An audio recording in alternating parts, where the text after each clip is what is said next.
It's official as Kevin O'Connell gives us the update we've been waiting all week for, and fans have gotten their wish for the big game in Seattle, with Max Brosmer set to make his first career start and address the media on the matter. And we take a look at the daunting matchup ahead for the undrafted rookie free agent in his first ever start. We're going to break down all that in this episode of Vikings Digest. But first, if you're part of the nearly 90% of viewers who are not yet subscribed, you want to stay up to date on all things Vikings, make sure to hit that subscribe button and the bell icon so you don't miss any of the episodes when they drop.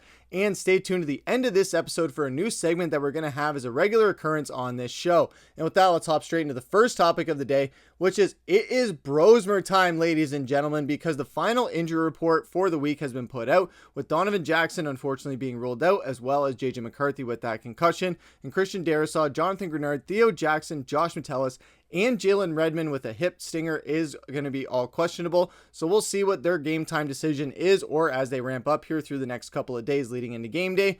But that means that Max Brosmer will get his first career start this Sunday in Seattle. And Kevin O'Connell did go into the details of that. But starting with JJ McCarthy's status, he said, "We are going to rule out JJ McCarthy. He was not able to clear the concussion protocol. Pleased with where he's at. He's progressing, but just not able to clear the last few steps." And with, as well as going into this, there was a lot of questions and theories and a lot of media buzz around the JJ McCarthy stuff as to what really happened, because it was reported after the game. But I'm no doctor, but we all know that it was that late hit that you saw in the intro of the last video where JJ McCarthy probably got the concussion.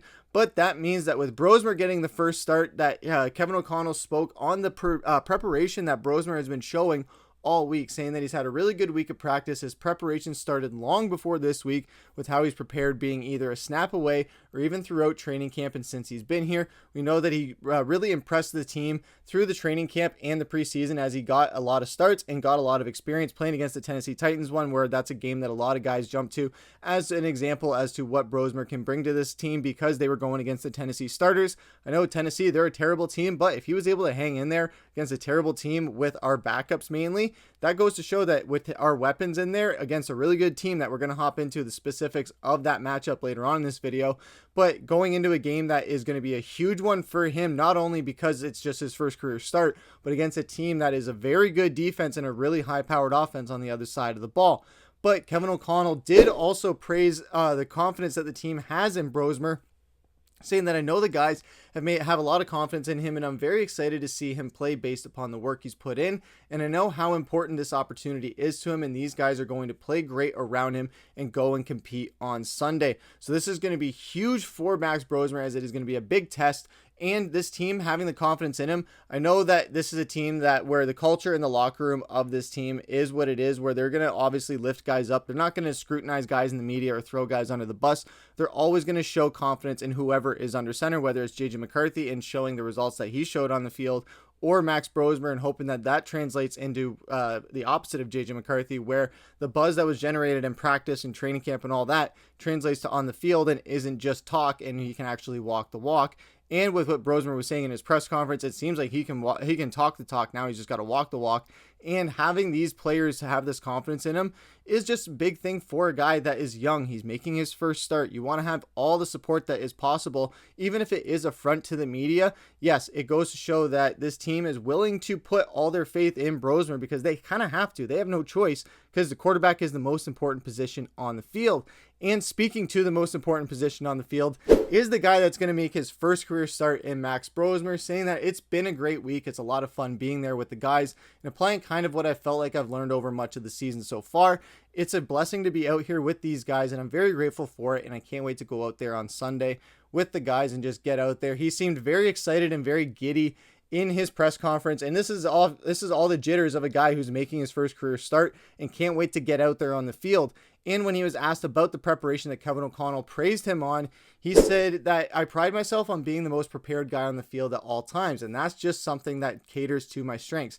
I was never the most athletic guy, never the strongest guy, but I felt like I could do it better with my mind on the field."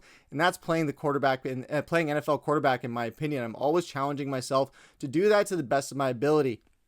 And now this is a self-aware quarterback, ladies and gentlemen. Now we know that with JJ, that we've seen a lot of the things where, oh, he was just posturing, he was just being fake, and all these things, like he doesn't really believe in all the things that he's practicing, and it's just all for show. With Brosmer, it seems like this guy just knows what it takes to be a quarterback in the NFL on a mental level, and he knows his shortcomings as far as his size, his strength, or things like that. But if he can mentally prepare for every scenario possible and have that be his secret weapon, I really like a quarterback who goes to have that mental approach and takes things like that, as far as instead of just going out there just trying to sling it and just being the most athletic guy out there, just trying to be a hero and things like that. He knows that as a backup quarterback especially, he's not going out there to try and be the hero. He's trying to go out there just to get us the win, manage the game, use the weapons that he has at his disposal, and trust in the leaders of this team to make the plays rather than him being the playmaker and just trying to get them the ball in the best way that he can, however that may be.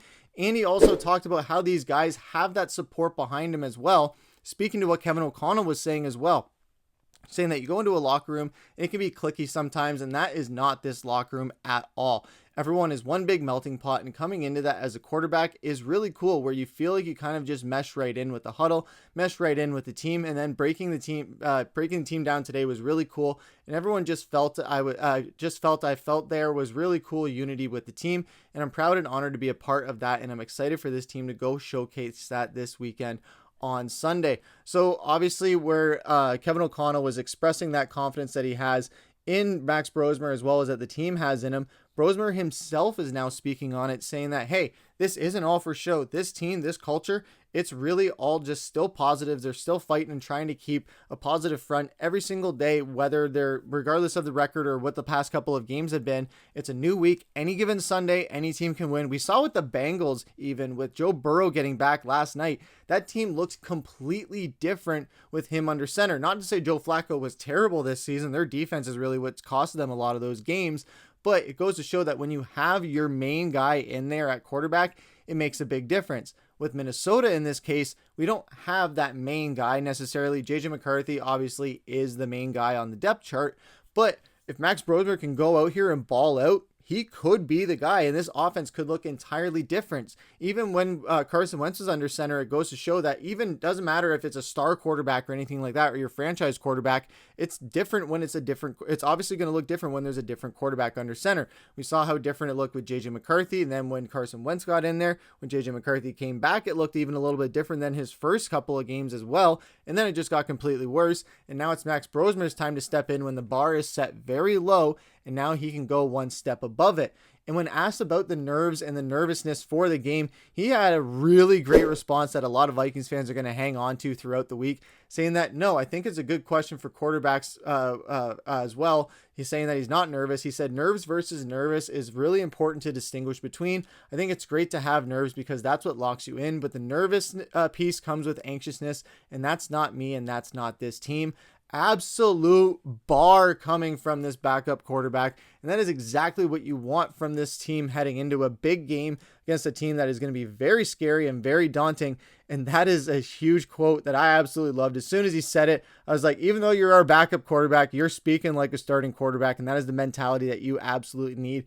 Even if it's only for 1 week, I'm excited for some must-see television on Sunday, whether he goes out there and falls on his face or goes out there and soars above the clouds in Seattle. I can't wait to see what happens on Sunday. This is the most excited I've been for a Vikings game in a couple of weeks now, and now we get to see what Max Brosmer has in a very scary matchup against a daunting Seattle Seahawks team, and that is going to take us into the second topic of the day, which is the daunting matchup ahead for the Vikings and the Seahawks. And this is going to be looking at the tail of the tape here, so to speak, with offense versus defense. You look at the Vikings total offense, we're 28th in total offense, 29th in passing, 24th in rushing, 25th in scoring, and 17th in red zone. We're not terrible in the red zone, at least, and we're second last on third down. You look at the Seattle side of the ball with Mike Macdonald calling the plays on defense, they're 6th, 14th, 4th, 7th, 17th, and 5th.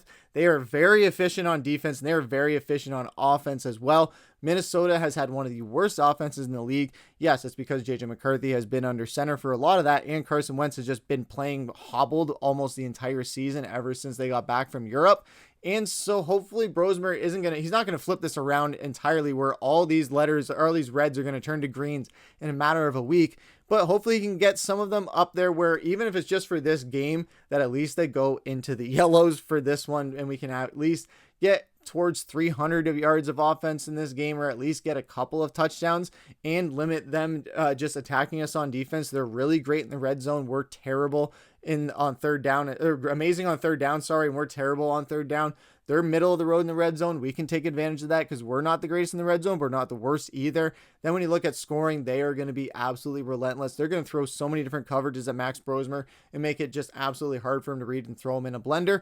But when you look at the defensive side of the ball, that's where we can kind of balance things out a little bit more here against this really efficient offense. We've been terrible at stopping the run, however, and they've been pretty efficient at it. They haven't had necessarily a lead back. It's mainly been a tandem of Walker and Charbonnet as a 1-2 punch. It's just a matter of who's going to pop each week. So it's going to be a matter of limiting that so that we can force them to pass the ball, where they have been very good at throwing the ball. Don't get me wrong. JSN is on pace for a career and potentially all-time season as far as receiving, and Sam Darnold is going to want to ball out in a revenge game. But this Brian Flores defense has done a pretty decent job at limiting the pass in certain games. But when we play against certain high-powered offenses like we saw against the Eagles, it was very hard to stop them, especially in man coverage. So that's going to be a huge thing to look for in this game against Seahawks. But let us know what you guys think about this matchup heading into Seattle on Sunday afternoon.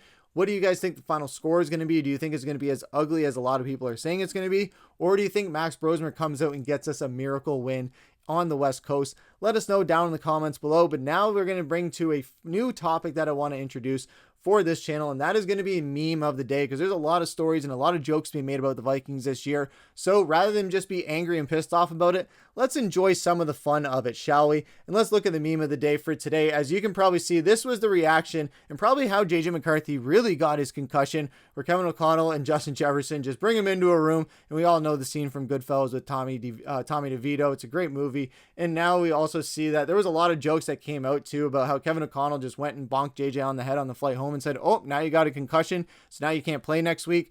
Not necessarily thinking that anything like that happened. I still think it happened in the game, but it's still fun to go around with these jokes and enjoy it while we can, with the dour and the dull moments that we've had this season and how frustrating it's been, so that we can just have something fun to joke about and carry us through to the end of the season and into the off season, where we can just breathe a sigh of relief. And hopefully next year is not a repeat of this year. But let us know what you guys think down in the comments below, and what you guys think Max Brosmer is going to do in his first career start. But that's going to do it for this episode of Vikings Digest. Thank you guys again for watching. I've been your host, Griffin. Take care.